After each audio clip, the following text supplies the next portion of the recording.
आज हम हिंदू धर्म के कई महान ग्रंथों में से एक श्रीमद् भागवत गीता में दिए लाइफ लेसन्स के बारे में बात करेंगे। यह लेसन हमें जीवन जीने का तरीका बताते हैं, क्योंकि जो प्रश्न उस समय अर्जुन ने पूछे थे वह सिर्फ उस समय के लिए ही मायने नहीं रखते हैं, बल्कि यह प्रश्न और समस्याएं हमें आज के ज़माने में भी सताते हैं। ज़िंदगी की जंग में भगवत गीता की बातें हमें यह समझा सकती हैं कि हमें हर मुश्किल समय में खुद को कैसे स्थिर रखना चाहिए और हर परिस्थिति में कैसे काम लेना चाहिए।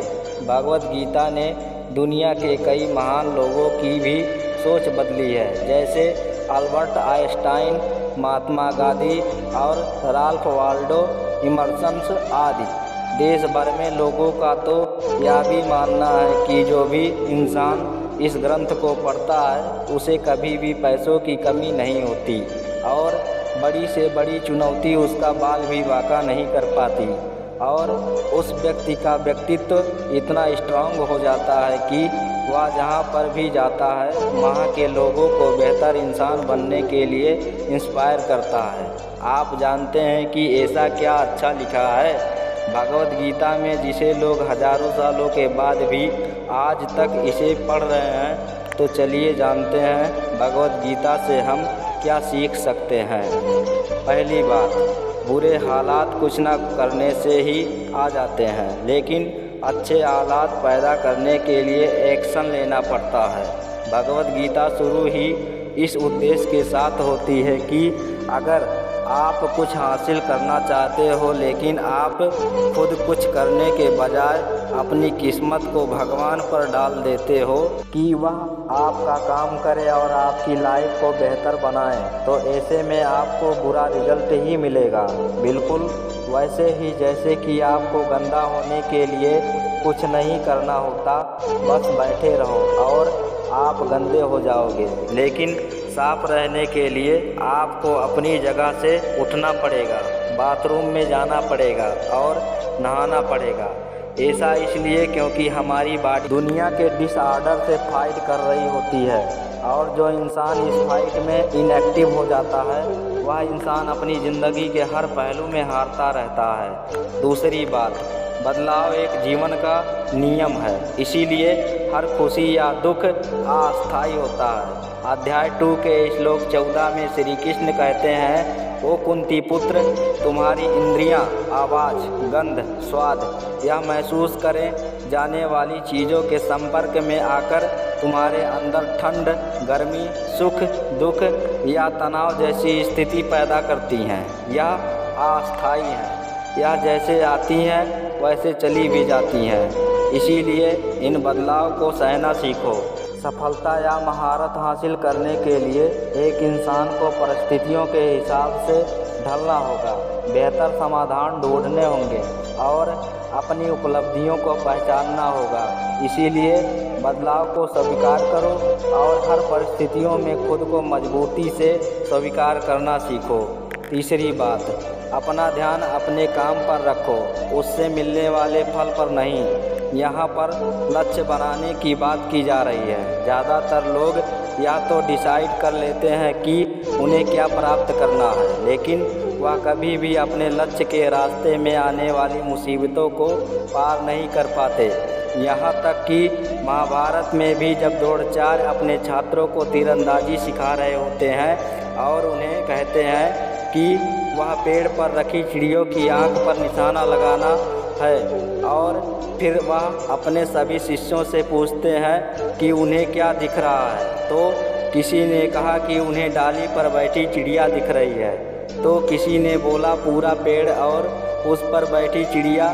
लेकिन जब अर्जुन से पूछा गया कि उन्हें क्या दिख रहा है, तो उन्होंने जवाब दिया कि उन्हें सिर्फ और सिर्फ चिड़िया की आँख दिखाई दे रही है, ना ही वह डाली जिस पर वह बैठी है, और ना ही चिड़िया का शरीर, और ना ही वह पेड़, सिर्फ और सिर्फ चिड़िया की आँख ही दिखाई दे रही है। और जब अर्जुन तीर चलाते हैं तो वह सीधा चिड़िया की आँख पर ही लगता है। बिल्कुल ऐसे ही हमें भी अपने लक्ष्य के रास्ते में बहुत सी मुसीबतें और रुकावटें मिलेंगी और हमारे ध्यान को बिना उपयोगी चीज़ों की तरह मोड़ेंगी। इसीलिए अपना ध्यान किसी एक लक्ष्य पर इतना गहराई से लगाओ कि आपको बाकी कोई चीज़ दिखे ही ना। चौथी बात, आप वह बनते हो जो आप अपने आप को मानते हो। बिलीफ एक बहुत ही ताकतवर चीज़ है। यह एक बीमार इंसान को भी ठीक कर सकती है, एक दुखी इंसान को खुश कर सकती है और नाकामयाब इंसान को तरक्की भी दिला सकती है। हर इंसान पहले अपने दिमाग को यह बिलीव कराता है कि वह कुछ बड़ा करने के लायक है और उसके बाद ही उसमें वह लक्ष्य अचीव करने की हिम्मत आती है। इसीलिए आप भी अपने आप पर विश्वास करो कि आप भी मुश्किल कामों को करने के लिए तैयार हो और अपना लक्ष्य हासिल कर सकते हो। आप अपने डर को काबू करो क्योंकि आप वही बनते हो जो अपने आप को मानते हो। पांचवी बात, कायरता और डर सफलता के दुश्मन हैं। डर हमारे सबसे पुराने इमोशंस में से एक है जो हमें अपनी क्षमताओं पर शक करवाता है और यह तब बाहर आता है जब हम या तो किसी परिस्थिति को पूरी तरह से समझ नहीं पाते या फिर जब हम अपने इमोशंस को मैनेज नहीं कर पाते। यह डर हमें कायर बनाता है और अपने लक्ष्य से भटकाता है। इसीलिए हमेशा बुद्धिमानी और नॉलेज का पीछा करो क्योंकि यही दो चीज़ हैं जो हमें विपरीत परिस्थिति में बहुत ज़्यादा सहायता करती हैं। छठी बात, आपका दिमाग या तो आपको आबाद कर सकता है या फिर बर्बाद। अध्याय 6 के श्लोक 5 में श्री कृष्ण कहते हैं, हर इंसान को अपने आप को अपने मन से ऊपर उठाना चाहिए वरना वह आगे बढ़ने की बजाय पीछे गिरते जाएंगे। यह सच है कि मन हमारा सबसे अच्छा दोस्त भी बन सकता है और सबसे बुरा दुश्मन भी। अगर आप अपने मन के मालिक नहीं हो तो आप उसके गुलाम हो और जो कि आपको धीरे धीरे बर्बाद कर देगा। इसी वजह से श्री कृष्ण हमें अपने अवचेतन मन को जागृत करने की बात कहते हैं। सातवीं बात, अपने इमोशंस और दिमाग को मास्टर करने का सबसे पहला कदम हमारी इंद्रियों से शुरू होता है। हर ऐसी चीज़ जो हमें अपने लक्ष्य से भटकाती हैं उसे लालसा बोला गया है। जैसे आपका लक्ष्य है कि आपको अपना मोटापा कम करके हेल्दी रहना है, लेकिन अगर आप हफ्ते में कई बार आइसक्रीम या चॉकलेट खा लेते हो तो आप उन चॉकलेट और आइसक्रीम के पीछे मिलने वाले टेस्ट के लालची हो चुके हो। या अगर आपका लक्ष्य है टेस्ट में अच्छे मार्क्स लाना, लेकिन आप बार बार सोशल मीडिया या अपना मोबाइल चेक कर रहे हो तो आप उनके पीछे अपने आप को बर्बाद कर रहे हो। अध्याय 3 के श्लोक 40 में श्री कृष्ण कहते हैं, यह माना जाता है कि वह इंद्रियां मन और बुद्धि होती हैं जिसमें ये बर्बाद होने का तरीका घुस कर बैठा होता है और एक इंसान की सोचने की शक्तियों को दबा रहा होता है। इसीलिए सबसे पहले अपनी इंद्रियों को काबू करो। उनके संपर्क में आने वाली चीज़ों को बदलकर सीधी सी बात है, अगर आप अपने मुंह, कानों या दिमागों में गंदगी डालोगे बाहर की गंदगी ही आएंगी। आठवीं बात, रोज़ ध्यान करो। ध्यान ही मदद से आप अपने अंदर का सारा डर, तनाव और चिंता संदेश से सीधा छुटकारा पा सकते हो।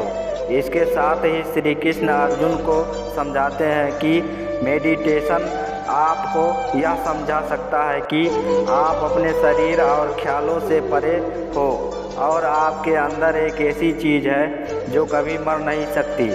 इसी सच को जानने के बाद आप खुद को अच्छे से जान लोगे। इससे आप दूसरों की एक्सेप्टेशन से फ्री हो जाते हो और एक नई तरह की संतुष्टि हासिल करते हो। 9वीं बात, अपना धर्म करते रहो। धर्म एक ऐसा शब्द है जो यह दर्शाता है कि कोई काम ऐसा है जो उस काम को करने वाले से भी बड़ा है। ज़्यादातर लोग अपनी ज़िंदगी में ज़रूरत के समय एक्शन इसलिए नहीं ले पाते क्योंकि वह एक्शन को अपने लाभ हानि के लिए देख रहे होते हैं। और यही कारण हमारे सपनों का है। हम सोचते हैं कि हम इतनी मेहनत करके कोई ऐसा काम करें जो दूसरों की लाइफ को बेहतर बनाए, लेकिन हम सिर्फ अपना ही काम करते हैं जितने में हमारा सपना पूरा हो सके। लेकिन यह सपने की भूख कभी न बुझने वाली आग की तरह होती है। श्री कृष्ण कहते हैं कि पृथ्वी हम इंसानों की कर्म भूमि है और यहाँ हमें हमारे कर्मों से ही जाना जाता है। इसीलिए कर्मों से दूर भागने की कोशिश मत करो। आपका डेसिलियस एक्शन ही आपका कर्म है और आपका कर्म ही आपका धर्म है। 10वीं बात, आपकी ज़िंदगी आपके चुनाव का परिणाम होती है। अध्याय 18 के श्लोक 63 में श्री कृष्ण कहते हैं कि अर्जुन, मैंने तुम्हें पूरी गीता का ज्ञान दे दिया है। तुम उस पर चिंतन करो और यह चुनाव करो कि तुम क्या करना चाहते हो। एक तरफ तुम्हारा धर्म है और दूसरी तरफ कायरता। अर्जुन की तरह हम भी कई बार विपरीत परिस्थितियों को पाते हैं। हालांकि कई लोग तो पैदा ही विपरीत परिस्थितियों में हुए होते हैं, लेकिन इसके बाद भी हमें अपनी किस्मत को चुनाव करने की आज़ादी है। हमारे पास वह शक्ति है जो हमें विपरीत परिस्थितियों को बदलने की शक्ति देती है, क्योंकि हर इंसान अपने डिसीजन का ही परिणाम होता है। इसीलिए आप भी डिसाइड कर सकते हो कि आप अपनी लाइफ की डायरेक्शन को कहाँ मोड़ना चाहते हो, सफलता की तरफ या आप फिर आलस की तरफ।